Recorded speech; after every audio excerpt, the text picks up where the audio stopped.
March 31 ఇండియాలో naxalism కి full stop పడబోయే రోజు. All thanks to operation Kagar. మీకు గుర్తుందా, హోమ్ మినిస్టర్ అమిత్ షా బల్లగుద్ది ఇండియాలో నక్సలిజం మొత్తాన్ని జీరో చేసి కంట్రీని నక్సల్ ఫ్రీ చేస్తాను అని చెప్పారు.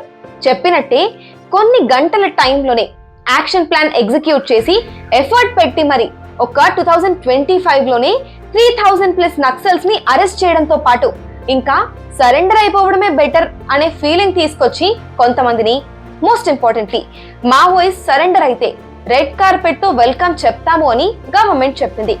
అలా అవ్వము అనుకున్న వాళ్ళని ఎన్కౌంటర్స్ ద్వారా యాక్టివ్ సీన్ నుంచి కంప్లీట్ గా ఇన్యాక్టివ్ చేశారు. అండ్ ఇదంతా జరిగాక కూడా ఇండియాలో ఇంకా 350 నుంచి 400 యాక్టివ్ మావోయిస్ట్ ఆర్మ్డ్ కేడర్స్ ఉన్నారు. వాళ్ళని కూడా మార్చ్ 31 కి 100% డియాక్టివేట్ చేసి ఆపరేషన్ కగార్ ని సక్సెస్ఫుల్ చేయాలి అని గవర్నమెంట్ భావిస్తోంది. India's one of the most critical operation అయిన ఆపరేషన్ కగార్ కోసం 1 lakh పారామిలిటరీ ఫోర్సెస్ ఫారెస్ట్ లో ఉండి forward operating bases, drones, AI టెక్నాలజీని యూజ్ చేస్తూ కంప్లీట్ నిఘా పెట్టారు.